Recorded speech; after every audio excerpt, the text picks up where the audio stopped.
예, 오늘 여러분들하고 세 번째 시간, 예, 맨프레드 교수님이 이제 쓰신 책을 가지고 제가 그것을 재해석해서 여러분들하고 나누는 시간을 이제 갖게 되었습니다. 앞에서는 저희가 리더는 어떻게 성장하는가라는 책을 가지고 사람들이 이제 리더십에 있어서 5가지 정도 에센스를 좀 가져갔으면 좋겠다라고 해서 그 이야기를 좀 나눠봤었고요. 두 번째는 우리의 인간적인 모습. 또 리더로서 이제 인간적인 모습을 이제 수신제가 제가 그런 식으로 이제 이야기를 했었는데요.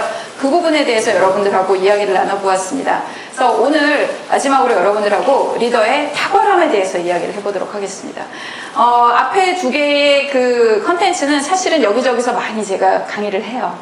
네, 오늘 이 강의는 새로 오픈하는 강의입니다. 그래서 여러분들한테 처음으로 제가 소개해드리는 내용이라서 저도 막 설레고요. 또 여러분들이 또 어떻게 생각하시고 또 어떻게 반응해 주실지 정말 궁금한 그런 세션이 아닐 수가 없겠습니다.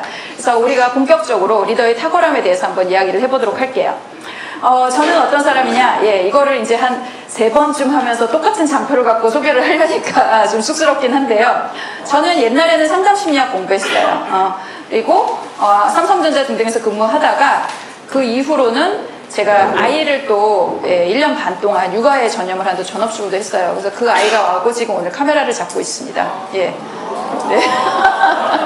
예, 제가 사생활을 하도 많이 팔아가지고 사람들이 많이 알아요. 그렇게 이제 전업주부도 했었고요. 그리고 이후에는 박사과정을 가서 코치 양성하는 쪽으로 제가 공부를 했습니다.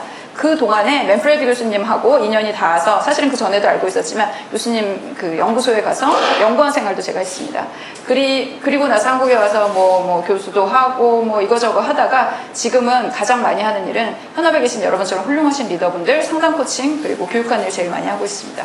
그래서 제가 사실은 이제 그 현장에서 만나면서 이런 분들에 대해서 이런 책을 쓰고 싶어 라고 생각했던 그런 부분, 그거를 굉장히 많이 이제 맨프레드 교수님이 쓰셨더라고요. 그래서 그거를 번역을 하면서 또 여러분들하고 나눌 수 있는 기회가 되어 너무 영광입니다. 그래서 오늘 그런 이야기를 나눠보도록 하겠습니다. 네.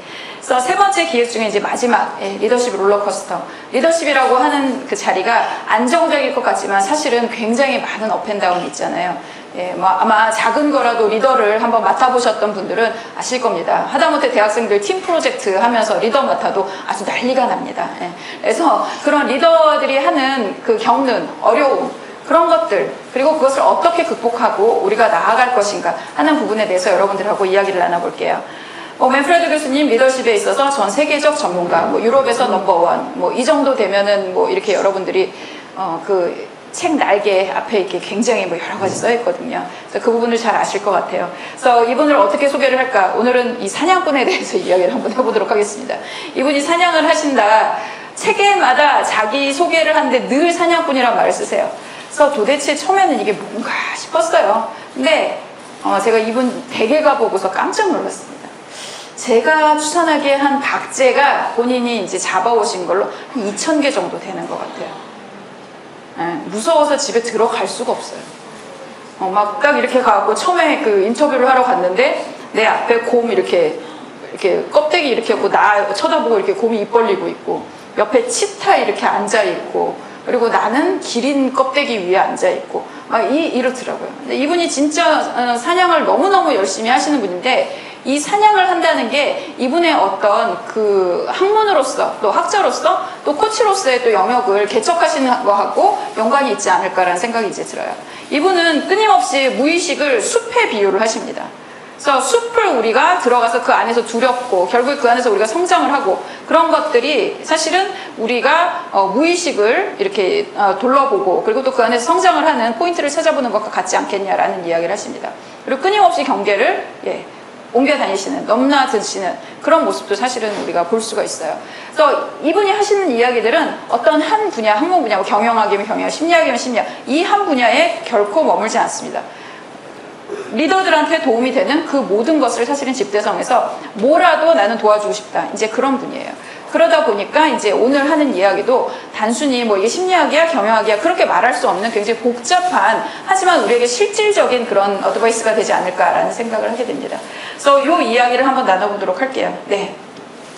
첫 번째로 이 책은 3가지로 이제 구성이 되어 있는데요. 어떻게 되어 있냐? Going down, 그리고 going up 그리고 just rolling 이렇게 세 개로 이제 구분이 되어 있어요.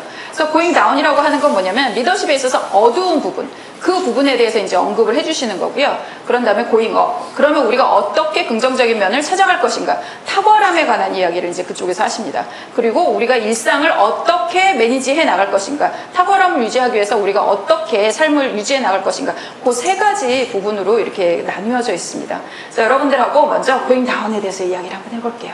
네. 리더는 참 어려운 자리죠. 네. 근데 여러분들 리더에 대해서 그 본인이 가지고 있는 함께 일을 하는 리더나 내가 이제 가까이서 이렇게 바라보는 리더가 있다면 그런 사람들을 생각하면 거기서 긍정적인 감정이 더 먼저 드시나요? 아니면 부정적인 감정이 드시나요? 리더 자리는 어떤 것 같아요? 리더는 어떤 사람일 것 같아요? 어려운 사람. 네. 리더는 어떤 사람일 것 같아요?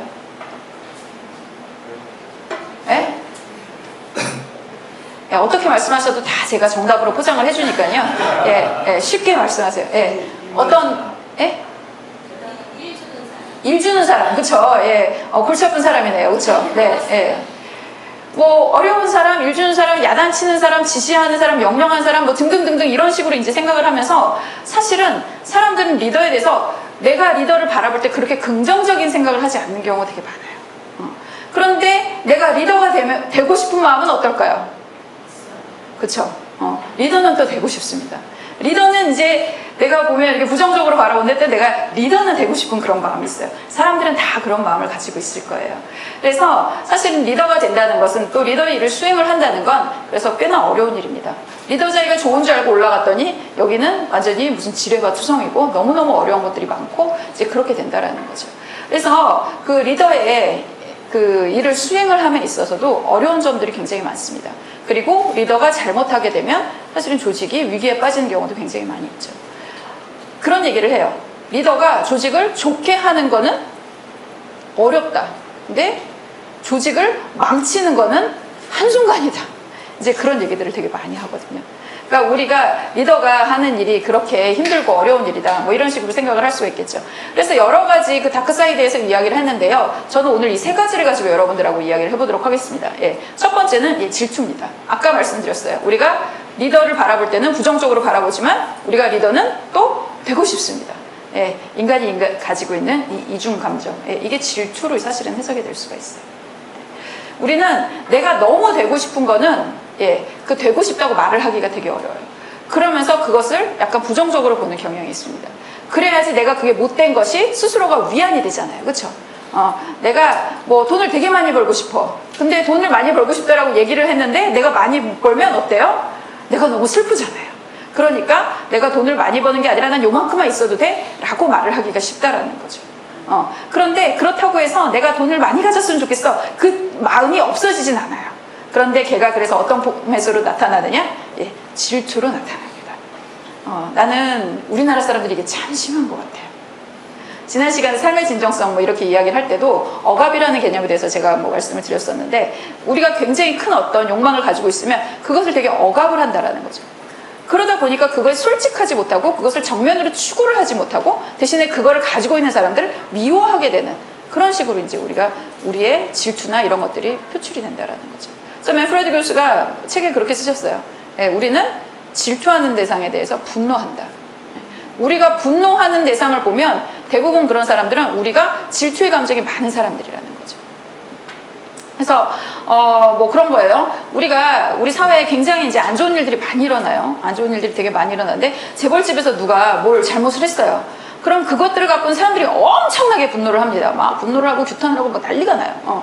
그런데 그것만큼 사실은 제가 봤을 땐 죄질이 되게 나쁜 그런 일도 많거든요. 뭐 이럴 때 연쇄살인범 뭐 이런 사람들. 그런 사람들이 이제 뭐 그렇게 했다 그러면 그 분노가 오래가지 않더라고요. 그리고 분노의 크기도 그렇게 크지 않아요. 뭐 어떻게 인간이 저럴 수 한 번 그러고 말아요. 이제 이런 것들이 사실은 우리가 정의 때문에 우리가 분노한다라고 생각을 하지만 사실은 그 안에 질투라는 감정이 들어있다는 거죠. 그거는 뭐냐면 내가 원한다고 말하고 싶지 못하는, 말하지 못하는 그 무엇이 우리 안에 계속적으로 있다는 거예요. 그래서 리더가 이 질투의 감정을 가지는 건 당연해요. 지난 시간에 제가 말했지만 우리가 질투하는 건 너무너무 당연한 겁니다. 이거는 여러분이 인간이라는 뜻이에요. 근데 이 질투의 감정이 나를 가져버리게 되면 골 때리지. 말이 이렇게 나가면 안 되는데 골치가 아파지는 거죠. 예. 그래서 그 질투가 나를 갖지 않게끔 내가 질투를 알고 그거를 매니지하는 게 사실은 이제 굉장히 중요한 부분이 됩니다. 리더들도 마찬가지예요. 제가 예전에 지금 삼성전자 권호연 회장 초격차 쓰신 그분, 예, 그분께서 어디서 이제 사석에서 뵐 기회가 있었는데 거기서 그런 얘기를 하시는 거예요. 우리가 어떻게 하면 이렇게 훌륭하게 리더로서 성장할 수 있을까요? 그랬더니 하시는 말씀이, 아니 너무 리더들이 부하 직원을 질투한다는 거죠. 부하 직원들하고 경쟁을 한다는 거예요. 그래서 사실은 부하 직원이 잘 되면 그 성과가 다 내 성과라서 그게 더 좋은 건데, 그게 아니라 저 자식이 나보다 잘할까봐 노심초사하면서 경쟁하는 게 보인다는 거죠. 그래서 일을 잘하는 사람한테 더 기회를 주는 것이 아니라 오히려 그런 사람들을 배척하는 일들이 있다, 이렇게 얘기를 하는 거예요. 그렇게 되면 그거는 리더에게 손해다, 이제 이렇게 얘기를 하는 거죠. 그래서 내 부하 직원이 잘 되는 것을 기뻐하고 그것을 좋아해라, 이렇게 얘기를 한다는 거예요. 그래서 사실은 우리가 누군가가 내 주변에서 되게 잘 되면 기쁜 일이거든요. 사촌이 땅을 사면 얼마나 좋은 일이에요. 그렇죠? 그 사람이 나한테 돈 달라고 할 일도 없고, 그리고 내가 우리 사촌이 누구야? 라고 이제 자랑도 할 수 있고, 그리고 옆에서 좀 잘하면 떡고물 떨어줄 수가 있고, 뭐 여러 가지 좋은 점이 많죠? 하지만 우리는 어때요? 사촌이 땅을 사면 배가 아픈 거죠. 그래서 이런 질투 감정은 사실은 우리가 당연히 갖고 있는데 이거는 그다지 우리한테 도움이 되지 않는다는 거예요. 그래서 이런 것들을 그러면 나는 질투가 없어 라고 해서 없는 것처럼 살 수는 있지는 않아요. 하지만 우리가 질투를 갖고 있다는 걸 알고 내가 부하 직원을 질투하고 있지 않은가, 그 부분을 이제 좀 살펴봐야 되고요. 그리고 또 리더라고 하면 이 조직 안에서 이 질투를 매니지할 필요가 있다, 이렇게 얘기를 합니다. 우리는 뭐 이렇게 뭐 잘한 사람들 있으면 그 사람한테 막 이렇게 성과급도 주고 뭐 대회에서 시상도 하고 막 이렇게 얘기를 하잖아요. 근데 그렇게 해서 그 사람들이 그걸 바라보고 그 성과가 그만큼 좋지 않은 사람들이, 야, 나도 열심히 해서 저렇게 꽃가마 타고 싶어, 이런 마음을 먹게 되냐는 거죠. 그렇게 마음을 먹는 사람도 있죠. 근데 사실은 그것이 사람들한테 굉장히 많은 질투를 불러일으킨다는 거예요. 일 잘하는 것도 얄미워요. 일만 잘하는 것도 얄미운데, 그래서 인정받아요. 게다가 돈까지 많이 가죠. 그럼 너무너무 얄미운 거예요. 근데 그거를 내가 질투한다고 말하기가 어려운 거죠. 왜냐? 나는 그래도 자존심 있는 인간이기 때문에. 그래서 그냥 어느 정도 될 때까지는 이제 지켜봅니다. 그러다가 그 사람이 무너지기 시작하면 와르르 이제 달려들어서 다 끌어내리게 되는 거죠. 그런 현상들이 이제 일어나게 돼요. 그래서 그 조직 안에 질투를 만드는 건 절대로 도움이 되지 않습니다. 그래서 코칭 하시는 분들 중에서 조금 이렇게 잘못 말씀하시는 분 중에 그런 게 있어요. 사람들 칭찬은 사람들 많은 데서 하고 야단은 없는 데서 쳐라, 이렇게 말씀하시는 분이 있는데 저는 그건 아니라고 생각해요. 칭찬도 남들 없는 데서 하셔야 돼요. 칭찬을 있는 데서 해버리면 괜히 사람들이 그 사람한테 질투의 감정을 갖게 돼요. 그러니까 일부러 그렇게 나쁜 감정을 만들 필요가 없어요. 왜 그걸 만듭니까? 이 뭐 얘기 듣는 사람, 칭찬 듣는 사람이 다른 사람들이 앞에서 내가 칭찬 들으면 그때 기분 좋을 수 있어요. 근데 그것이 이제 계속적으로 반복되게 되면 이 사람도 왕따를 당한다거나 하여튼간 여러 가지 피해를 받을 가능성이 이제 높아집니다. 그래서 일부러 그런 우리가 그 질투를 불러일으키는 일들은 사실은 할 필요가 없어요. 왜 그런 거 쓸데없는 감정을 불러일으킵니다.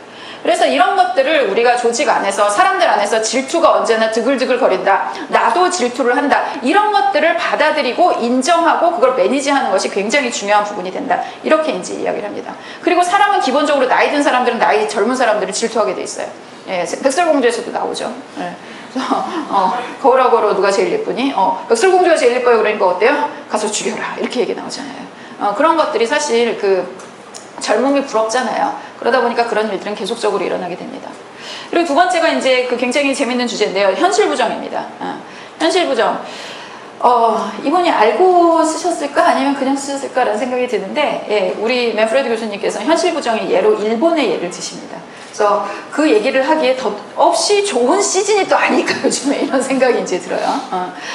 왜 저렇게 잘못을 해놓고 자기네들은 아닌 것처럼 저렇게 버티고 있냐는 거죠. 그게 사실은 현실 부정이라는 거예요. 그러니까 내가 너무 큰 잘못을 했어요. 아니 뭐 사람이 잘못을 할 수 있죠. 그때 뭐 조치대사 했건 뭐 누가 시켜서 하니까 잘못을 할 수가 있다는 거죠. 근데 이제 잘못을 한 거를 깨닫고 나서 아이고 내가 잘못을 했구나, 그러면서 뭐 사과를 한다거나 고치거나 이렇게 할 수 있는 기회가 사람들한테는 있습니다. 근데 이거를 내가 잘못을 했다, 그리고 내가 부족하다, 뭐 이런 것들을 사실은 받아들이는 것 자체가 사실 굉장히 힘들어요. 그러다 보니까 마치 그런 일은 없었어 라고 스스로 그걸 부정을 해버린다는 거죠. 현실 부정을 딱 해버리는 거예요. 그런 일들이 사실은 굉장히 많이 일어납니다. 그래서 그런 대표적인 예로 이제 일본의 그런 얘가 나오게 된 거고요. 그런 일들은 사실은 그 국가적뿐만 아니라 여러 레벨에서 사실은 우리가 이 현실 부정을 하는 경우가 되게 많이 있어요. 그래서 내가 개선할 수 있는 그런 부분이 있음에도 불구하고 그 개선을 한다라는 그 사실 자체를 받아들이는 게 굉장히 힘들다는 거죠. 저는 리더분들하고 이제 일을 많이 하다 보니까 그런 거를 굉장히 많이 봅니다. 그러니까 뭐 이렇게 바뀌셔야 돼요. 요즘은 뭐 이렇게 하지 않으면 리더십이 사실 효과성을 보기가 어려워요. 뭐 이제 이런 얘기들을 하신단 말이에요. 그러면은 뭐 앞에서 그렇죠 뭐 이렇게 얘기를 하지만 사실은 그거를 자기가 받아들여서 여태까지 해왔었던 행동을 바꾼다는 것 자체가 어떻게 보면 내가 여태까지 틀렸어 라고 하는 걸 스스로 인정하는 게 돼요. 이게 굉장히 힘든 일입니다. 굉장히 힘든 일이라서 그 힘든 거를 내가 받아들이느니 어떻게 해요? 나는 이렇게 하고도 훌륭하게 여태까지 해왔어. 저거는 그냥 책에 있는 내용이야 라고 나는 상관없어 라고 현실 부정을 해버리게 된다는 거죠. 그리고 어떤 위협이 올 때도 저건 아니야 라고 해서 현실 부정을 해버리는 경우가 굉장히 많습니다. 그렇게 되면 현실 부정이 되면 그 다음 단계가 나갈 수가 없어요. 썩어 문드러지도록 계속 나버려 두다가 결국 그 골마 터지고 나중에는 손을 쓸 수 없는 그런 단계까지 가게 돼요. 그래서 이런 어떤 현실 부정은 리더에게 굉장히 무서운 부분을 차지하고 있습니다. 그러니까 잘못되고 있음에도 그걸 받아들이지 않게 되는 그런 것들을 이제 갖고 있다가 회사가 이제 무너지는 이런 일들이 많이 생기죠. 제가 그런 얘기를 해요. 삐삐에서 아이폰 넘어가는데 10년도 안 걸렸거든요. 정말 엄청난 일들이 막 미친 듯이 변화가 막 일어났습니다. 그 와중에 무너진 수많은 회사들이 있어요. 옛날엔 굉장히 잘 나가다가 갑자기 이제 꼬꾸라지는 회사들이 되게 많고 이제 그렇게 하는데 그런 회사들은 언제나 변화가 올 때 그것을 변화를 선제적으로 하는 것보다는 아니야 우리께 더 좋아 라고 하다가 이제 넘어지는 경우들이 이제 많다라고 이야기를 하고 있어요. 그래서 리더가 그 코칭에 있어서 리더에게 우리가 해줘야 될 것 중에 하나 굉장히 중요한 부분 중에 하나가 뭐냐면 이 사람들이 이 현실 감각을 잃지 않게끔 해주는 게 사실은 가장 중요하다라고 이야기를 해요. 그렇다고 해서 이거 지금 당신 회사 망해가고 있잖아요. 당신이 지금 잘못되고 이렇게 망가지고 있잖아요. 이렇게 하게 되면 더 부정이 심해지죠. 그거를 얼마큼 친절하게 이 사람이 그 충격을 받는 것을 내가 흡수하면서 코치가 흡수하면서 그걸 받아들이게끔 하느냐. 사실은 그거가 굉장히 어떻게 보면 고난도의 기술이 필요한 그런 부분이기도 합니다. 그래서 이런 현실 부정 같은 경우는 리더에게 굉장히 아픈 부분이면서도 굉장히 중요한 부분으로 우리가 생각을 해봐야 돼요. 그래서 나도 내 개인이 어떤 중요한 것을 내가 부정하고 있지는 않은가 그런 부분을 사실은 좀 살펴봐야 된다는 거죠. 개인의 이런 현실 부정은 개인에게 불행으로 끝날 수 있지만 조직 리더의 그런 어떤 현실 부정은 어떻게 보면은 그 국가의 어려움 그리고 조직의 어려움 이런 것들을 또 초래할 수 있는 그런 지경이다 뭐 이렇게 말씀을 드릴 수가 있어요. 그리고 이제 세 번째는 정신 건강에 관한 이야기입니다. 제가 그런 얘기를 해요. 정상으로 정상에 오를 수 없다. 이게 무슨 얘기냐면은 정신이 정상인 상태에서 그 정상에 올라갈 수가 없다는 거죠. 그러니까 어떤 정상에 올라가는 사람들은 뭔가 과함이 다들 있어요. 그러니까 너무 일을 많이 한다라든가 너무 완벽주의라든가 막 이런 것들이 있다 보면 사실은 정신 상태를 그러니까 정신줄 놓치마 정신줄 아까 얘기했는데 정신 상태를 끝까지 이제 바르게 갖고 가지 못하는 경우가 사실은 굉장히 많이 있습니다. 그래서 정신 건강의 위협을 되게 많이 받죠. 그래서 호주에서 어떤 코치가 이제 연구를 한 결과를 보면 그러니까 임원으로 일하는 사람들 대상으로 검사를 해봤더니 회사마다 좀 차이가 있긴 하지만 25에서 50% 정도의 임원들이 병으로 진단될 수 있는 수준의 정신질환을 갖고 있다라고 얘기를 해요. 그래서 그 호주라고 하면 우리나라보다 업무 강도가 저는 훨씬 낮을 거라고 생각을 하거든요. 그럼에도 불구하고 그 정도인데 우리나라 임원들 이거 한번 쫙 돌리면 어떤 결과가 나올까라는 생각이 이제 들어요. 사실은 굉장히 많은 리더들이 이런 정신적인 어려움을 갖고 있습니다. 근데 그 정신적인 어려움이 정신적인 어려움이라고 생각을 못하는 경우 되게 많아요. 뭐 의지로 극복할 수 있다거나 이런 식으로 이제 생각을 하는 경우가 굉장히 많이 있거든요. 근데 사실은 우리가 도움을 받아야 될 부분은 도움을 받아야 되죠. 감기 걸리면 뭐 일주일 알아야 된다라고 얘기를 하는데 일주일을 그냥 생짜로 앓을 수도 있어요. 그럼 이제 낫겠죠. 하지만 뭘 그렇게 생짜로 앓습니까? 그냥 약 먹으면 일상생활 하면서 이렇게 지낼 수 있잖아요. 그리고 또 중요한 건 뭐냐면 이거 약 안 먹고 버티다가 열이 너무 올라서 열 때문에 다른 병이 이제 오기도 합니다. 그것 때문에 뭐 두 번째, 세 번째 피해가 올 수도 있기 때문에 우리가 그런 것들은 우리가 미리 대비를 하잖아요.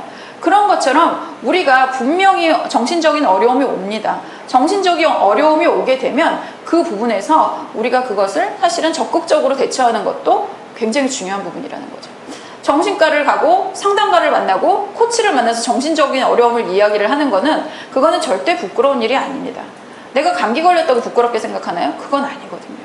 내가 열심히 하다 보면 너무 긴장이 높아서 내 이게 호르몬 작동이 막 제대로 되지 않을 경우도 이제 있게 되는 거고, 내가 너무 이렇게 하다 보니까 피곤해서 정말 몸이 나가면서 이제 정신도 같이 나가는 경우도 이제 있고, 그래서 그런 정신 건강을 사실은 이제 제대로 적극적으로 챙겨야 된다, 그런 이야기를 하고 있어요. 굉장히 많은 분들이 이런 어려움을 겪고 있습니다. 그래서 저도 이제 그런 질문을 되게 많이 받아요. 뭐 이렇게 하게 되면 뭐 약을 좀 먹으면 도움이 될까요? 라고 얘기를 하면 그런 문의들을 많이 하시길래 저도 한번 먹어봤어요. 조금 어려운 김에 또 어디 이게 정신과에 저도 이렇게 저는 코칭을 하는 사람이라서 누가 어디서 유명한 코치가 있다, 뭐 누가 있다 그럼 가서 한 번씩 상담 받아보거든요. 그때 조금 어려운 일이 있어서 어디 유명 텔레비전에 나오시는 정신과 의사 선생님한테 갔더니 그렇게 자꾸 약을 먹으라고 그러더라고요. 상담을 해달라고 그러는데 자꾸 약을 먹으래요. 아, 그래서 한번 먹어볼까? 그래서 그때 이제 처음으로 우울증 약을 먹었어요. 근데 굉장히 제가 신기한 발견을 하게 됩니다. 정신과 약을 먹었는데 몸이 안 아파요. 저는 막 이렇게 긴장을 많이 하니까 막 이렇게 등, 어깨 이런 데가 맨날 아프거든요. 그래서 맨날 정형외과 가서 누워있고, 뭐 맨날 집에서 뭐 동그란 거 막 이런 거 하고 막 부대고 막 이제 이런 거 하고 있는데, 그런 거를 안 해도 되더라고요. 정말 깜짝 놀랐어요. 아, 몸과 마음이 붙어 있구나. 그래서 최근에 그런 얘기 하잖아요. 그래서 실연을 당하거나 마음이 아플 때 타이레놀 먹으면 그게 더 행복하게 만들진 않지만 그 정신적인 어려움은 경감시켜준다라고 이야기를 하죠. 그래서 사실 몸과 마음이 따로 놀지는 않는다는 거예요. 그래서 우리가 정신 건강, 몸의 건강 챙기듯이 정신 건강 챙겨야 된다. 리더의 역할은 이렇게 정신 건강도 훅 갈 수 있을 정도로 위험한 일이다. 이제 이렇게 얘기를 해요. 그래서 나를 돌봐야지 조직이 결국에는 이제 맨정신으로 이제 갈 수가 있게 되는 거죠. 그래서 이런 것들 뭐 등등등, 그래서 뭐 나르시시즘이라든가 이런 것들도 이제 이야기를 많이 하시거든요. 그래서 그런 부분에 이제 재밌는 이야기들이 많이 있습니다. 요즘에 이 맨프레드 교수님한테 가장 큰 그 관심사가 뭡니까? 그랬더니 아, 트럼프 때문에 미치겠어, 이렇게 말씀하세요. 그러니까 그분이 맨날 말하는 가장 안 좋은 리더십의 이제 끝판왕이 이제 트럼프 대통령이 하는 거라고 이제 이분은 생각을 하세요. 굉장히 나르시스트로서 자기가 모든 관심의 이런 중심이 되고 자기의 그런 어떤 개인적인 욕심을 채우기 위해서 전 세계를 쥐고 잡고 막 흔든다. 그래서 너무 사람들을 고통스럽게 한다. 이제 그런 얘기 많이 하시거든요. 그래서 화염과 뭐였죠? 분노. 그 책도 사실은 트럼프가 가지고 있는 이런 정신적인 문제, 그런 부분에 대해서 조명을 해갖고 이야기를 한 거고, 미국의 정신과 의사들이 트럼프가 대통령이 된 이후에 이 사람이 대통령 하면 안 된다 그래서 성명을 내고 난리가 났어요. 근데 미국에서 그 의료법에 따르면 그런 거 하면 안 돼요. 자기가 진료하지 않은 사람이 무슨 병이다라고 얘기해서도 안 되고, 자기가 진료한 사람이면 더 얘기만 하면 안 되죠. 프라이버시 때문에. 그래서 얘기하면 안 돼서 그거는 정말 의사 면허까지 박탈될 수 있는데, 지금 우리 의사 면허가 중요한 게 아니라 이러다가 나라 작살난다 그러면서 정신과 의사들이 막 다 들고 일어났어요. 그 정도로 이제 난리가 났었던 거죠. 그래서 그분이 사실은 성공한 사업가로서 굉장히 어떤 성공적인 면모가 있지만 여러 사람을 사실은 어려움에 빠뜨리게 될 그런 위험성이 이제 충분하다라는 거죠. 그래서 그런 부분에 대해서 이제 많은 분들이 이제 우려를 하고 있습니다. 그래서 실제로 예전에 그 오바마, 메르켈 이런 분들이 이제 세계적 리더였었던 시절과 지금 사뭇 다른 모습들을 여러분들이 이제 할 겁니다. 아주 사방천지에 아주 무슨 갈등에서 싸움 아주 조마조마해서 살 수가 없어요. 네. 그래서 뭐 이런 일들이 이제 일어난다. 그래서 그런 리더의 다운사이드, 뭐 다크사이드에 대해서 이제 이야기를 하셨습니다. 그러면 그 다음에 이제 긍정적인 부분을 이야기를 한번 해보도록 하겠습니다. 그래서 여러분들하고 탁월함, 스타가 되는 것에 대해서 한번 이야기를 해볼게요. 예, 탁월함, 스타가 되는 것. 이 전체 그 시리즈 기획 자체가 이 탁월함이라는 단어를 사용을 했어요. 왜냐면은 이게 이제 새 책이니까 이 책에 나와 있는 주요 컨셉 중에 하나가 탁월함이라서 그걸 이제 밀어보자라고 하는 의미에서 이제 그렇게 저희가 제목을 지었는데요. 그럼 과연 탁월함이란 무엇인가? 예, 그 부분에 대해서 이렇게 정리를 하셨습니다. 예, 고성과 리더. 제가 강의할 때 그런 강의 많이 하거든요. 고성과자가 좋은 리더가 되나요? 고성과자가 좋은 리더가 되나요?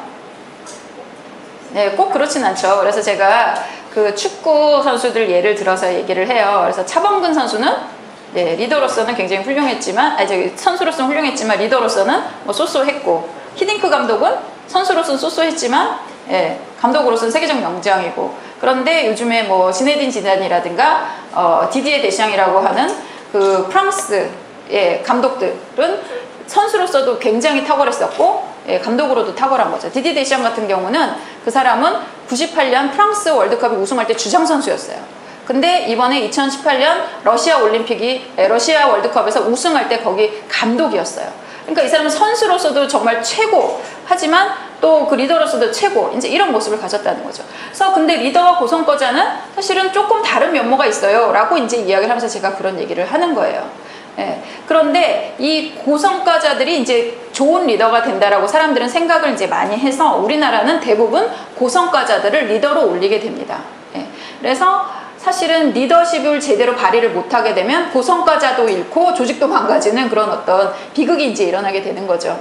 근데 이제 여기서는 그 리더들 중에서도 고성과를 내는 리더에 대해서 이제 이야기를 하는 겁니다. 뭐 지네딘 지단, 아까 말한 것처럼 디디에 뭐 데시앙 뭐 이런 사람들 같은 경우는 고성과 리더들이에요. 그럼 고성과 리더들은 어떤 특성을 가지고 있나? 이분이 정말 리더십 쪽에서 90년대 초반부터 시작해갖고 그룹 코칭을 계속적으로 인시아드에서 해오셨거든요. 그러니까 한 30년 해오신 거죠. 그 계속적으로 이제 해오시면서 사람들을 굉장히 많이 만나는 거예요. 그것도 되게 훌륭한 사람들을. 그리고 굉장히 깊이 만나는 거죠. 뭐 안녕하세요 그러면서 그냥 하는 게 아니라 이분은 한 번 하면 뭐 한 3박 4일씩 그거를 5번, 6번, 뭐 7번, 8번씩 이제 하시는 거예요. 그러니까 굉장히 깊이 있는 이야기들을 많이 나누게 됩니다. 그래서 깊이 있게 관찰을 할 수 있는 기회를 많이 가지신 분이기 때문에 그분이 그 사람들 만났더니 이렇더라 라고 하는 거를 이렇게 정리를 하셨어요. 그래서 그분이 이제 그런 얘기를 해요. 고성과 리더의 조건. 그 사람들은 준비와 기다림과 운의 결정체다. 이제 그렇게 얘기를 합니다. 예. 여기서 이제 준비라고 하는 거는 결국엔 일을 열심히 한다는 거죠. 여러분들 아시다시피 그 유럽은 워라밸이 이제 어느 정도 이루어졌어요. 심지어는 어떤 북유럽 국가는 주 36시간인가 일을 해요. 근데 거기에 출퇴근 시간까지 포함을 해요. 그러면은 정말 몇 시간을 일하는 건지. 예. 그래서 굉장히 이제 워라밸 뭐 이런 것들이 잘 이렇게 정착이 됐다 그래야 되나 뭐라 그래야 되나 그런 데서도 사실은 굉장히 고성과 리더들 같은 경우 일을 되게 많이 하더라는 거죠. 그만큼 일하고서 그렇게 되지는 않는다는 거예요. 그거는 일반 노동자들의 룰이고 사실은 어떤 고성과자들이라든가 뭐 이런 사람들 같은 경우는 굉장히 일을 많이 한다. 그래서 일 중독으로 좀 보일 정도로 이 사람들은 굉장히 준비를 열심히 한다. 그리고 자기의 기회가 올 때까지 기다린다라는 거죠. 이게 한번 안 터진다 그래가지고 다른 데로 홀딱홀딱 옮겨 다니는 것이 아니라 내가 추구하는 바가 있으면 이게 될 거야. 그래서 실패에도 굴하지 않고 그것을 계속적으로 기회를 기다리는 모습을 가지고 있다. 그러다 보면 운이라는 것이 결국엔 생기게 되더라라는 거죠. 단순히 운만 좋아서 좋은 리더가 되는 건 아니라는 거예요. 충분히 투자하고 충분히 기다리고 그리고 여러 번의 그 시행착오를 통해서 결국엔 뭐가 빵 터지는 그런 운을 만날 수가 있게 된다라는 거죠. 저는 그런 생각을 하거든요. 운이 한번 잘못 오면 그게 인생을 망가뜨릴 수도 있다라고 이야기를 해요. 왜냐면은 그 어떤 그 심리 쪽에서 이제 그 실험을 보면, 그러니까 연구 결과에 보면 이제 그런 것들이 있어요. 처음에 되게 쉽게 무언가를 달성을 하는 사람들은 나중에도 그게 쉽게 계속적으로 이루어질 거라고 생각을 한다는 거죠. 그러면서 충분히 노력하지 않고 그게 이루어지지 않았다라고 생각해서 계속적인 불만을 가지게 된다는 거예요. 그래서 그 어떤 그 다음의 성취를 이루지 못하게 된다라고 이야기를 해요.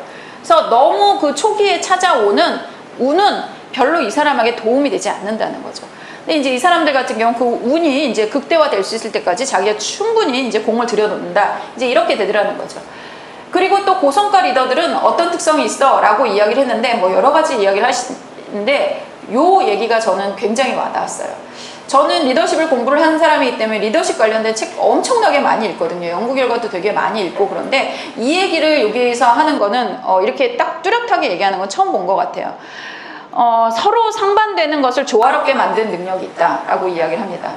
이 고성과 리더들 같은 경우는. 그래서 흑백이 명확하지 않다는 거예요. 이 두 가지의 상반된 거를 동시에 갖고 있다는 거죠. 칼융은 이거를 뭐라고 이야기를 했냐면 상반되는 것에 긴장을 안고 사는 능력이 이거에 해당이 된다라고 이야기를 합니다. 그래서 한 사람이 딱 한 가지의 노선만 가지는 것이 아니라 이 서로 상반되는 거를 늘 같이 핸들링을 할 수가 있게 되는 거죠. 여기서 이렇게 얘기를 합니다. 단기적 관점과 장기적 관점.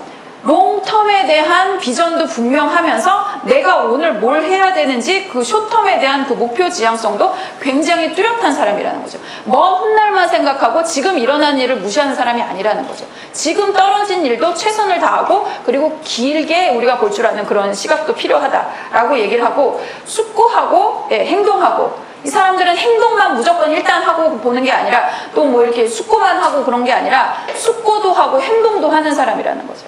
우리가 자기계발서들을 보면 그렇게 한쪽으로만 치우쳐서 얘기하는 것들이 굉장히 많아요, 사실은. 뭐 옛날에 그런 거 있었잖아요. 누가 내 치즈 옮겼나? 누가 나의 치즈를 옮겼나? 그거, 네. 그 책에도 보면 거기서 강조하는 게 뭐예요? 사람들은 이 치즈가 없어졌으면 이 치즈가 어디 갔지? 그걸 고민하는데 쥐들은 어떤다는 거죠? 이 치즈를 찾아갖고 막 돌아다닌다는 거예요. 그래서 행동하는 게 중요하다. 뭘 그렇게 고민하고 있어? 뭐 이런 식으로 이제 얘기를 한다는 거죠. 그래서 한 극단만 이야기를 합니다. 근데 이분은 그게 아니라 그런 모습도 필요하고 숙고하는 모습도 필요해. 그래서 이 숙고해야 되는 장면과 내가 당장 움직여야 되는 그 장면을 사실은 구분하고 그걸 다 할 수 있다는 게 그게 고성과 리더가 되는 조건이야 라고 이야기를 하는 거죠. 그리고 내향성, 외향성. 사람들하고 만나는 것도 막 좋아하지만 자기 혼자 깊이 앉아갖고 깊이 있는 생각을 할 수 있는 그런 것도 동시에 존재한다는 거죠. 막 사람들 못 만나갖고 환장한 사람처럼 막 그렇게 모임과 네트워크 이런 데 막 돌아다니는 그런 것만 갖고 있는 게 아니라 또 자기 혼자서 또 뭐 사색도 할 줄 알고 외로움도 극복할 줄 알고 이런 동시에 것들을 그런 그 상반된 거를 동시에 누릴 줄 안다. 뭐 이렇게 얘기를 합니다. 낙관주의, 현실주의. 이거는 여러분들 되게 잘 아는 무슨 신드롬인데. 파이브 레벨 리더십 굿투 그레이트에 나와 있는 그 장군 이름 스타. 무슨 패러독스인데. 스톡데일 패러독스. 아우 생각이 났어요. 스톡데일 장군이 이제 그 베트남에서 인질로 잡혔습니다. 그렇게 이제 인질로 잡혔을 때 이거 우리가 풀려날 수 있을 거야. 곧 풀려날 수 있을 거야. 라는 낙관주의를 이제 계속적으로 이제 유지를 합니다. 근데 이제 그 낙관주의를 갖고 있는 사람들은 야, 이번에 우리 추수감사절에는 풀려날 거야. 그러고 이제 안 됐으니까 그럼 우리 크리스마스 땐 될 거야. 우리 다음에는 뭐 부활절엔 될 거야. 이런 식으로 계속 희망을 갖고 있는다는 거죠. 그런 사람들 같은 경우는 1, 2년 못 가고 죽는데요. 근데 우리는 그런 희망을 갖고 있어. 하지만 안 될 수도 있어. 이게 우리를 구하러 오는 게 그렇게 쉬운 일이 아니야. 그래서 현실주의도 같이 갖고 있다는 거죠. 그래서 긍정, 희망을 버리지 않고, 하지만 냉혹한 현실을 직시해갖고 8년을 버텼대요. 그래서 이제 결국에 이제 살아남은 장군의 이제 그 얘기를 하는데, 이런 거죠. 희망을 버리지 않지만, 그렇다고 해서 현실을 무시하지 않는다는 거죠. 아까 말한 것처럼 희망만 계속 갖는 건 현실 부정이거든요. 그래서 우리가 현실의 그 냉혹함을 받아들이면서 그 안에서도 희망을 찾아서 계속적으로 도전을 하는 그런 것들이 이제 동시에 이제 존재를 하는 사람들. 그리고 통제와 자유. 자신을 통제할 줄도 알고 스스로 자유를 차지할 수도 있는, 추구할 수도 있는 이런 것들. 자신을 막 풀어주기도 하고 또 자기를 막 이렇게 끌어안기도 하고 사람들을 막 통제하기도 하고 어쩌는 순간에는 다 풀어주기도 하고 이런 것들을 다 하고 거시적, 미시적. 멀리서도 보고 가까이서도 볼 수 있고. 이런 사고를 동시에 할 수 있는 그런 사람들이 결국에는 고성과자가 되더라는 거죠. 이거야 저거야 뭐가 오라 해서 하나의 노선만 탄다는 게 아니에요. 그래서 그 때와 장소와 여러 가지 상황을 고려해서 이 다 모든 것을 상반된 거를 자기 안에 가지고 있는 사람이 사실은 고성과자가 되더라. 뭐 이런 식으로 이제 얘기를 합니다. 그래서 제가 그런 얘기를 해요. 그래서 반전 있는 여자, 뭐 이제 그 강남스타일에 이제 나왔잖아요. 그런 것처럼 굉장히 놀 때는 놀고 일할 때는 일하고 그래서 이 사람이 잘 노는 사람이야? 일 잘하는 사람이야? 아니 그게 두 가지 공존하면 안 되나요? 우리가 그 두 가지 다 공존할 수가 있다는 거죠. 우리가 모범생처럼 막 공부 열심히 하고 일 열심히 할 수 있고 또 놀 때는 약간 정신 나간 사람처럼 놀 수도 있는 거예요. 이 두 가지가 공존을 했을 때 그런 사람들이 고성과자가 되더라는 거죠. 한 가지만 사람이 흑백 너 하나만 선택해 이런 사람들이 아니라는 거죠. 그래서 결국에는 고성과자들은 이런 특성이 있기 때문에 그 여러 가지 복잡한 상황을 다 다룰 수가 있게 되고 그리고 사람들 안에 있는 그 다양성을 이해를 할 수가 있기 때문에 사실 그 다양성 안에서 사람들을 이해하고 포용하고 그 사람들을 사용할 수 있는 능력이 있는 거죠. 자신의 특성을 가지고 사람들을 볼 수가 있기 때문에 자기에 대한 이해가 높고 인간에 대한 이해가 높은 사람이 다른 사람들을 결국 영향력을 끼치는 데서도 우위에 정할 수밖에 없습니다. 그래서 그런 면에 있어서 고성과 리더는 이런 상반된 특성을 가지고 있다라고 이제 하시는 거죠. 그래서 나는 내가 생각할 때 나는 너무 이렇고 이렇게 해서 이게 뭐야, 나의 노선은 뭐야, 이렇게 고민하셨다 그러면은 여러분들은 훌륭한 리더다 이렇게 생각을 하시면 되시는 건데. 네. 그래서 심지어 옛날에 그 아브라함 잘레지닉이 리더와 관리자 그들은 다른가 그래서 심지어는 리더들은 약간 그 신경증적인 모습을 가지고 있다라고까지 이제 이야기를 했어요. 왜냐면 자기 안에서 분열이 막 자꾸 일어나다 보니까 자기도 어쩔 때는 막 정신 사나운 거죠. 그런 일들이 이제 일어난다. 뭐 이렇게 생각을 하시면 될 것 같습니다. 그래서 이제 탁월함이란 또 무엇인가? 그래서 스타가 되는 것은 이렇게 되는 거다라고 하면서 그 책에 정리해 놓은 거를 제가 가지고 와봤습니다. 예, 스타들은 미래를 보고, 그러니까 현재가 아니라 이제 미래를 보고 단단한 감성지능을 가지며, 감성지능이라는 거 요즘 굉장히 중요하다라고 이야기를 하죠. 나와 남의 감정을 알고 나의 감정을 컨트롤하고 다른 사람들의 감정에 이입해서 그 사람을 잘 다루고 세련되게, 그리고 내가 그 처져 있을 때 스스로 동기부여할 수 있는 그런 감성지능을 가지고 있는 사람들이 좋은 리더가 된다라고 이야기를 해요. 리더십에서 가장 중요한 게 무엇이냐라고 이야기하면 이 40년 동안 리더십을 연구하고 리더들을 만나온 웬프레드 요스가 제일 중요한 감성지능이라고 이야기를 합니다. 다른 책에서. 예. 그래서 그런 감성지능이 이제 굉장히 중요하고, 또 이 사람들은 왜 위험을 감수하는데 계산된 위험을 감수합니다. 예. 이게 되겠다 안 되겠다, 이게 계산이 안 돼 있으면 안 하는 것도 방법이라는 거죠. 아무거나 되고 다 들러붙는다고 해서 그게 훌륭한 건 아니라는 거죠. 이거를 내가 위험을 했을 때 결국에는 어떤 좋은 결과가 나타날까, 어떤 안 좋은 결과가 나타날까, 그걸 충분히 계산기를 두들겨 보고 자기가 그 위험을 감수한다라는 거죠. 그리고 본인들의 행동에 대해서 책임을 집니다. 다른 핑계 대지 않습니다. 그래, 내가 잘못했어, 내가 여기서 이거 놓친 거야, 내가 이거 하겠어 라고 하면서 자기에게 모든 어떤 뭐 공과 과와 뭐 이런 것들에 대해서 그걸 자기 반성을 시작을 하는 사람들이 결국 이제 큰일을 하게 된다라고 하죠. 그리고 집요함을 가지고 일을 처리한다라는 거예요. 저도 그 훌륭한 리더분들을 많이 코칭을 하면서 그분들한테서 본 그 아주 대표적인 특성이 이 집요함이에요. 포기하지 않아요. 그래서 이거를 이 정도 했으면 내려놓을 만한데 안 내려놔요. 그런 것들이 굉장히 강한 그런 모습들을 봐요. 사실은 제가 삼성전자라는 회사에서 거기 리더분들을 보면서 이 집요함을 엄청 봤어요.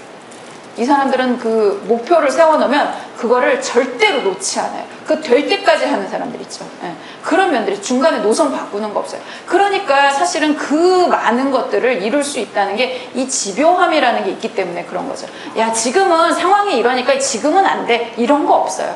하기로 했잖아, 그럼 무조건 어떻게든 만드는 거야. 이런 집요함을 가지고 있다라는 거죠. 그래서 이 성공한 사람들이 집요함을 가지고 있습니다. 그래서 될 때까지 하는 이제 그런 모습들을 이제 가지고 있고요. 그리고 삶의 균형을 위해서 노력하고, 익숙하지 않은 것을 겁내지 않는다라고 이야기를 합니다. 일만 죽도록 하다가 나중에 삶이 망가져서 그게 일로까지 번지는 일들이 이제 많이 있죠. 1, 2, 3 계속 얘기를 하고 있습니다. 제가 리더들이 자기 관리 제대로 안 하게 되면 사실은 조직까지 위험에 이제 가게 된다. 그래서 삶의 균형. 그래서 지난번에 리더의 탁월함을 얘기를 하는데 왜 인간의 성, 돈, 행복, 죽음 이런 걸 얘기를 하시나요? 이렇게 질문하신 분이 계셨는데, 그 균형이 깨지게 되면 이 리더로서의 삶도 오래가지 못하는 경우가 굉장히 많이 있습니다. 그래서 우리가 인간적인 면들을 절대로 등한시하지 말아라 라고 이야기를 하는 거죠. 그래서 삶의 균형을 가지고, 그리고 익숙하지 않은 것을 겁내지 않는다. 새로운 것을 하고 새로운 것을 이제 도전하고 새로운 사람을 만나고 이런 것들을 겁내지 않는다는 거죠. 그래서 이렇게 이제 이야기를 하고 있는데, 이거는 여기서 나오는 이야기들은 칼 로저스라고 하는 그 미국의 가장 영향력 있는 심리학자, 미국에서 그러니까 심리학에서, 전 세계 심리학에서 가장 영향력 있는 심리학자 1위는 프로이드고 2위는 칼 로저스거든요. 근데 칼 로저스가 이제 미국 사람이니까 미국 사람 중에서 미국 그 중에서 제일 영향력 있는 사람인데, 그분이 삶을 어떻게 살아야 되냐, 인간은 어떻게 살아야 되느냐 했을 때 fully functioning 해서 충분히 다 기능을 하는 인간에 대해서 이야기를 합니다. 그 이야기하고 굉장히 이제 닮아 있어요. 거기서도 그분께서는 이 새로운 것을 두려워하지 않고, 그리고 자신이 상처받을 것을 두려워하지 않고, 새로운 감정에 그런 것들을 자기를 열어라라고 이야기를 합니다. 우리가 어떤 감정들은 느끼기가 두렵죠. 뭐 실패라든가 낙담이라든가 뭐 이런 것들은 하지만 그래서 그렇게 해서 실패해가 그런 것들을 현실 부정하고 피하는 것이 아니라 그 모든 감정을 다 느껴라. 그래서 좋은 감정도 끝까지 느낄 수 있는 사람이 나쁜 감정도 끝까지 느낀다는 거예요. 감정이라는 거에 대해서 연구를 해보면 이 긍정적, 부정적 감정이 사람들마다, 그러니까 부정적 감정을 크게 느낀 사람들이 긍정적 감정도 크게 느낀다고 얘기를 해요. 그래서 부정적인 거를 피하기만 한 사람은 긍정적 감정도 크게 느낄 수가 없다라고 이야기를 합니다. 그래서 이 감정에 어떻게 보면 스펙트럼을 받아들여라라고 이제 이야기를 하는 거죠. 그래서 그런 것들을 이제 여기에서도 이제 이야기를 하고 있습니다. 그래서 호기심이 많고 어떤 것들이 일어나나 그런 것들에 대해서 상상하고 통찰력이 있다라고 이야기를 합니다. 그래서 그런 사람들 같은 경우 새로운 것을 이제 알게 되고 배우는 것을 굉장히 좋아하게 된다는 거죠. 새로운 경험에 개방적이고 아까 말씀드린 것처럼 이건 단순히 뭐를 경험을 해 새로운 일을 해 뿐만 아니라 감정이라든가 지적 챌린지라든가 이런 것까지 다 해당이 되는 겁니다. 그래서 뭐 새로운 아이디어를 가지고 노는 것을 좋아한다. 그리고 모호한 것을 견디는 인내 또한 가지고 있고 새로운 일을 할 때는 시행착오를 감수하고 돌아갈 것에 대한 준비도 되어 있다. 이게 저는 굉장히 그 좋은 문장이었던 것 같아요. 내가 이 길이 아닌 거를 알면 이 길이 아닌가 봐 라고 이제 돌아갈 수 있다는 거죠. 그래서 갈 때는 최선을 다해서 가지만 이게 아닐 수도 있어. 이게 정말 그 내가 원하는 결과를 안 낼 수도 있어 라고 하는 그 두려움을 사실은 감내하고 갈 수 있는 것이 정말 리더의 자리가 아닐까라는 생각을 하게 돼요. 그래서 우리가 그 탁월함에 대해서 이제 이야기를 한다. 그럼 단순히 열심히 일하는 것이 아닙니다. 단순히 열심히 일하는 것이 아니라 이런 우리가 심리적인 요소들을 가지고 있고 그 여러 가지 복잡한 것들을 다룰 때 그때 이제 그 사람은 훌륭한 리더가 되는 거죠. 단순히 고성과자가 되는 거는 열심히 하고 그것을 계속적으로 반복함으로 해서 잘 되는 경우가 이제 있어요. 하지만 리더가 된다라고 하는 건 이 복잡성 그리고 사람들을 다뤄야 되고 이 비즈니스 안에서 살아남아야 된다는 건 굉장히 심리적으로 유연함을 요구를 한다라는 거죠. 그래서 결국에는 이제 저는 이거를 다 했을 때 심리적 유연함과 그리고 집요함 이제 이런 거죠. 집요하면서도 유연한 거죠. 이런 것들이 동시에 공존할 때 그 사람이 탁월함을 가지고 있는 것이 아닌가라는 생각을 하게 됩니다. 그래서 여러분들도 나는 어떤가 라고 생각을 한번 해보세요. 그리고 나와 함께하는 리더는 어떤 사람들인가 라고 하면 이렇게 다 가지고 있는 사람들이 흔하지는 않아요. 흔하지는 않지만 없지는 않아요. 그리고 이미 큰 리더가 된 사람들은 이걸 대부분 갖고 있다는 거죠. 그래서 제가 제일 좋아하는 리더 중에 한 명이 오바마 대통령이에요. 그래서 오바마 대통령이 있을 때 전 너무 즐거웠어요. 너무 많은 그 좋은 그 거리들을 주셔가지고 강의하기 너무 좋더라고요. 근데 그분이 사실은 좀 그렇거든요. 되게 단호하고 그래야 될 때는 되게 단호하고 또 자기가 뭐 유연하게 굴어야 될 때는 유연하게 굴고 나쁜 것들이 이제 막 뉴스가 나올 때는 그때는 자기가 이제 막 훌러덩 벗고서 자기 몸매 가시하면서 또 이렇게 사람들의 시선을 조금 돌리기도 하고 그런 것들 이제 화를 내야 되는데 화를 내지 않고 이제 그런 식으로 행동을 한다거나 그런 식으로 굉장히 어떻게 보면 자기가 가지고 있는 되게 넓은 스펙트럼의 리더십 행동을 보여주는 그런 모습들을 사실은 보았어요. 그래서 그런 면에 있어서 그 사람이 정말 탁월한 리더가 아닐까. 레임덕은커녕 나갈 때 그만두고 나갈 때 지지율이 60% 70% 되는 대통령이 뭐 역사상 없었다고 이야기를 하잖아요. 그 정도로 사람들한테 사랑을 받으려면 이 정도의 탁월함을 사실은 가지고 있었더라는 거죠. 그래서 이런 것들이 뭐 우리가 이거를 다 가지지는 않아도 되겠지만 보통은 이런 것들을 가졌더라라고 생각을 하시면 될 것 같아요. 그리고 이제 제가 아까 그 고잉업에서 뭐 이런 이야기를 이제 했었어요. 용서와 고마움 이제 이 얘기를 했습니다. 우리가 결국에는 그래서 이 탁월함을 유지하기 위해서 우리는 무엇을 해야 될까라고 하는 데 있어서 이 용서와 고마움이라고 하는 이런 것들이 이제 우리 조직에 감정으로 뿌리 내리게 되면 그것이 굉장히 다른 그 단계를 만든다. 뭐 이제 이런 식으로 이제 말씀하시거든요. 용서는 왜 해야 될까요? 누가 그러잖아요. 나의 마음의 평화를 위해서 너를 용서한다. 뭐 그런 식으로 이제 이야기를 하죠. 제가 그 리더분들하고 같이 이제 일을 하고 저도 이제 인생을 살아가면서 그때그때 깨닫게 되는 것들이 이제 있는데 40년, 몇 년 만에 제가 그거를 깨달았어요. 미운 놈 떡 하나 더 준다. 그 말이 왜 필요한지. 미울 때는 떡을 하나 더 주는 거예요. 그러면 내가 자기 좋아하는 줄 알고 나한테 잘해요. 그러면 그 고비 넘길 수 있는 거예요. 그래서 그래서 그리고 예쁜 놈 매 한 대 더 때린다 그러잖아요. 예쁜 놈은 매 한 대 때려도 괜찮아요. 그러니까 평소에 예쁘게 잘 지냈으면. 근데 이제 평소에 잘 못 지내다가 매 한 대 때리면 이제 쫑 나는 거죠. 관계 쫑 나는 거죠. 근데 이제 미운 사람들 같은 경우는 미우니까 떡 하나 더 주면서 내가 계속 더 잘해주려는 거예요. 그러면 내가 그 고비를 넘길 수가 있고, 그리고 사이가 좋아지면 또 다시 이제 다른 단계로 이제 갈 수 있는 게 아닐까라는 생각이 이제 들어요. 그런 것도 있고, 감사. 이거는 요즘에 긍정심리학에 계속 나오는 겁니다. 여러분, 땡큐라는 말을 할 때마다 뇌에서 옥시토신이라고 하는 사랑 호르몬이 나옵니다. fMRI 찍어보니까 그래요. 그래서 여러분들 고맙다는 말, 뭐 식당에 가서 물 한 잔을 갖다 주셔서 고맙습니다. 이렇게 말하시면 듣는 사람도 기분 좋지만 나한테도 굉장히 플러스가 많이 된다. 우리가 다 같이 월급 받고 일하는 사람들이지만 하느라 고생했다, 수고했다, 고마워, 땡큐 이렇게 이야기를 하게 되면 그것이 우리가 직장에 나가서 그게 이제 생기 있는 일터가 되는 길이 아닌가라는 생각을 하게 됩니다. 그래서 그런 부분에 대해서 이제 이야기를 했고요. 그리고 이제 저스트 롤링 이제 이렇게 이야기를 합니다. 저스트 롤링 같은 경우는 여기에 그럼 우리가 어떤 태도로 리더를 그 자리를 수행을 해야 될까라고 하면서 몇 가지 추구해야 될 것들이 이제 나와요. 진정성에 관한 이야기는 빠지지 않고 나오는 이야기입니다. 그래서 자기가 가지고 있는 신념에 따라서 행동을 하고 그것을 이제 지키면서 살아가는 용기가 있는 그것이 이제 진정성이다라고 이야기를 하는 거고요. 그리고 무게감이라는 얘기가 나오는데 저도 이거는 이 책에서 처음 봤어요. 이전에도 사실은 맨프레드 교수가 쓴 적이 없고 다른 데 리더십 책에도 별로 나온 적이 없는 얘기인데 이 무게감이라는 건 뭐냐면 품위가 아닐까라는 생각이 이제 들어요. 그러니까 그 리더로서의 그 사람의 그 어떤 무게감, 중량감, 다 그런 게 느껴지는 사람이 있다라는 거죠. 아, 리더 하기엔 너무 가벼워. 그런 느낌이 이제 있다라는 거죠. 그게 뭐다라고 아주 명확하게 규명을 하기는 어려운데 그 사람이 살아온 그 향기가 여기 다 묻어 있는 게 아닐까라는 저는 생각을 하게 되거든요. 이제 그런 사람들 같은 경우 리더 자리에 훨씬 더 이제 어울리게 된다라는 거죠. 너무 가볍고 진정성이 없고 노선을 자꾸 바꾸고 이런 사람들 같은 경우 리더의 자리에 오르기 어렵다라는 거예요. 저는 밀정이라는 영화 보셨습니까? 밀정의 주연이 누구였는지 아세요? 송강호 씨하고 공유거든요. 공유 씨가 나오는데 저는 그 영화를 이병헌 씨밖에 생각이 안 나요. 거기서 독립군의 우두머리로 나오잖아요. 몇 장면 안 나오거든요.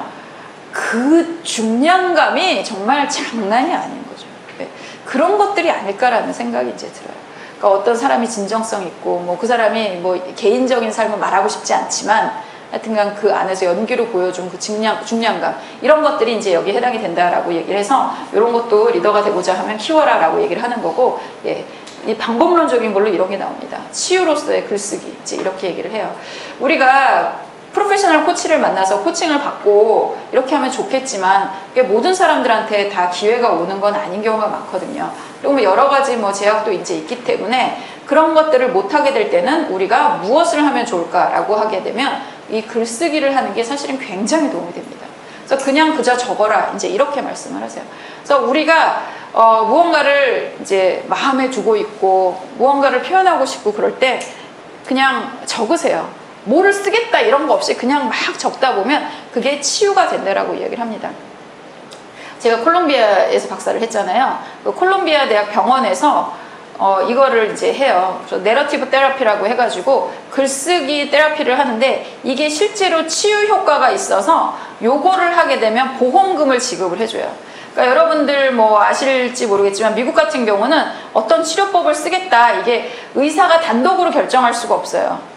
이 사람한테 어떤 치료법을 쓰겠다라고 얘기를 하면 그거를 보험회사에 얘기를 해서 이 사람이 가지고 있는 보험 그거의 플랜에서 이거를 커버할 수 있느냐 없느냐를 이제 결정을 해야지만 그거를 이제 하고 그것이 만약에 보험이 커버가 안 된다 그럼 본인이 내야 되는데 그 의료비가 미국은 정말 상상 초월 비싸거든요. 저희 아이 3박 4일 동안 장염 때문에 입원했더니 4천만 원, 3,500만 원 나왔어요. 여러분들이 상상할 수 있는 수준이 아니에요. 그러니까 내가 가지고 있는 그 어떤 보험에 맞춰서 이제 해야 돼요. 그렇게 해서 제가 아는 분은 또 거기서 할머니였는데 틀니를 이제 이가 한 2개인가 3개인가가 이제 나가신 거예요. 그래서 그 틀니를 이제 해내려고 그랬더니 그 틀니를 해 넣는 건 이 사람 보험으로 커버가 안 된다. 근데 뭐는 다 되냐? 예, 다 뽑고 다 넣는 틀니는 포함이 된다. 그게 제일 싸겠죠. 이렇게 하나 둘 이렇게 틀니 넣는 것보다. 그래서 이를 다 뽑고 다 넣는 틀니를 할래? 아니면 네 돈으로 그 두세 개만 넣을래? 근데 그 두세 개 넣으면 3박 4일 입원하는데도 3천만 원, 3,500원 이렇게 나왔으면 상상이 가시죠. 그런 식인 거예요. 예. 그래서 맨날 의료교육 얘기하는 거예요. 오바마가 막 거품 물고 그때 의료교육 하려고 막 그랬던 게 그래서 그런 거예요. 근데 그런 그 어떤 임상적으로 이것이 효과가 있어야지만 그래서 보험회사에서 오케이 승인을 해줍니다. 예. 근데 이 내러티브 테라피가 치유에 효과가 있어서 이거는 보험에서 오케이를 해주는, 그러니까 검증된 정신치료법이에요.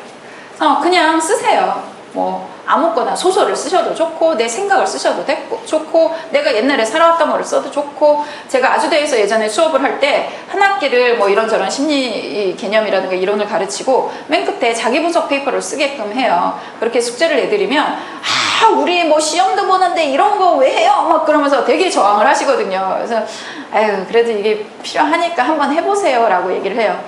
그게 제일 좋았대요, 사람들이. 자기에 대해서 깊이 들여다보고 써보는 게 너무너무 좋았다고 얘기를 하시더라고요.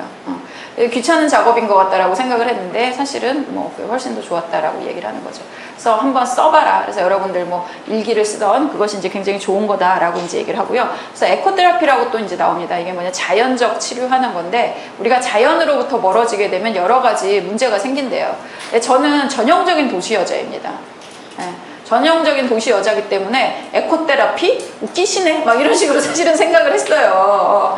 그렇지, 뭐 본인이야 사냥이 취미시고 그러니까 자연을 가까이 하는 게 좋겠지라고 생각을 하는데 이제 읽으면 읽을수록 점점 더 이렇게 설득이 되더라고요. 그래서 나중에는 그래서 내가 자연을 가까이 해야겠구나. 그래서 하다못해 공원 산책이라도 하라 그러고 뭐 화분이라도 하나 키우고 뭐 동물이라도 하나, 애완동물이라도 하나 키우라고 이야기를 하게 됩니다. 이제 그렇게 하게 되면 이 사람의 몸과 마음의 정신에 얼마나 그게 도움이 되는지 연구 결과를 쭉 쓰셨어요.